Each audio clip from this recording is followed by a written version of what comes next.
Magandang araw mga kaibigan. Bigyan natin ng reaction, opinion itong post ni Attorney Trixie Angeles. Our dear and sickly president wrote a letter to Zuckerberg requiring the Facebook mogul to crack down on fake news, most strictly, especially in the Philippines. This is wrong. Sabi, tapang. Salamat, Attorney Trixie, sa tapang ninyo. Mali! Yung sumulat kayo sa Facebook, hindi trabaho ng Facebook na mag-control ng fake news sa Pilipinas. This is an infringement into the freedom of speech and expression. This is censorship. While Marcos and his mainstream media cohorts may think that contracting out this unconstitutional depravity to private multinational business companies like Facebook is genius idea, this action plan is not the solution to fake news.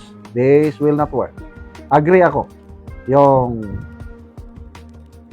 ang Facebook, kasi negosyo ang Facebook eh.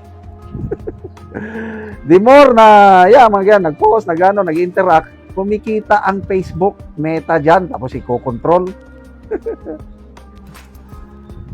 It will not work, sabi. The solution to fake news is legislation, not blanket censorship from the outset, and definitely not censorship by a business corporation which has no jurisdiction in this country. But then again, to come up with such a legislation itself is Mount Everest. Imposible daw, para kang umaakyat sa pinakamataas na bundok sa mundo. Why? Because our Constitution made it so. Very clear, napakataas ang pagkilala sa Constitution ng freedom of speech. I think isa sa pinakamataas na rights ng tao na nabubuhay sa isang demokrasyang gobyerno, yung freedom of speech.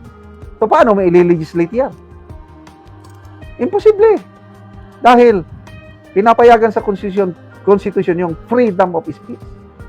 Huwag lang sumubra. Passing off to commercial America the job of censoring Filipinos is shameless. It's indirectly doing what the Philippine Constitution has mandated cannot be done directly by the government. Try harder, Mr. Marcos. If it's the last thing you will ever do before whatever it is that frequently sends you to hospitals catches up with you. Better luck. Sige. Kasi sumulat sila, itong PBBM admin, dalawa, DICT at saka PCO. Sabay na sumulat. Parang nag-ano sila, ito, ang daming fake news sa Pilipinas, biktima ang Pilipinas ng fake news. Pwede ba, ganito ang gawin nyo? Tapos may ano pa doon, parang, I don't know how do I call it, parang warning na within a given period of time, parang 10 days ba yan? Hindi ko, basta mayroong deadline eh. Pag hindi, baka ganito ang gagawin namin. Parang may warning, wina-warningan ng administrasyon ang Meta. Ano yun, isasara ba nila? I don't know, regulatory action, parang ganon. So, paano mapigilan ng fake news? Lalo na dito sa usapin ng kalusugan ng Pangulo. Simple lang. Masabi ng totoo. Nasa Konstitusyon, Article 7, Section 12 bata sa Konstitusyon, na kung ang presidente may problema sa karamdaman, the people has the right to know. O bakit nag-i-speculate ang mga tao tungkol sa kalusugan ng Pangulo? Dahil wala'y klaro na pronouncement ang Malacanang. Ako, dalawa yung anuhan ko na lalo akong naging suspicious. Dalawa. Yung pag-post nila, mainstream media ang nag-post nito, ng video ng Pangulo projecting the image na healthy siya, nagtatrabaho sa Malacanang. Kasama si late Juan Ponce Enrile, ano ba yan? Kaya ako na, there is something. Nagduda na ako doon.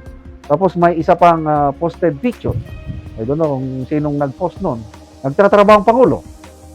Katabi niya si dating Executive Secretary Lucas Bersamin. May isa pa, yung Sunday Easter family picture ng First Family. Parang happy sila. Ako sa bare eye ko, yung Pangulo sa litratong yun ay napakalusog. Yung kalagayan ng Pangulo ngayon, pumayat siya. Inamin man niya na pumapayat, inamin ni Attorney Claire Castro na pumapayat ang Pangulo dahil sa problema sa tiyan, sa pagkain, nagda-diet. So payat ang Pangulo. Tapos mag-post ka ng picture na mataba, adi, magdududa. Maalala ko tuloy yung bata sa isang games yun na pinapahulaan sino yung patay na politiko, ano, kung ano-ano na lang sinabi na, kasi yung parang batang henyo, nakalagay doon yung pangalan. Gregorio del Pilar, yung nandun. Politiko, oo, lalaki, oo, presidente, oo. Allah, kung saan sinabi. Hindi niya mahulaan, ba biglang puminto yung bata nag-isip. Bongbong Marcos! Wala tuloy na biktima pati mga bata sa kalituan kung ano ba talaga ang kalagayan. So, good luck. Sana aksyonan ito ng ano, kasi ayoko rin ng fake news. Masama ang fake news. Kaya kung umaksyon ang Meta, sabi niya na lahat ng fake news hindi namin ipapublish. Di, well and good. Panalo ang Marcos Jr. administration. But, opinion ko lang, I doubt kung aksyonan ng Meta yon. Kasi nga, anong pakialam namin sa inyo? Bahala kayo dyan. Basta ito, negosyo ito, kumikita kami. This government cannot control Facebook, Meta. Subukan nilang isara ang Meta. Tingnan natin anong mangyari.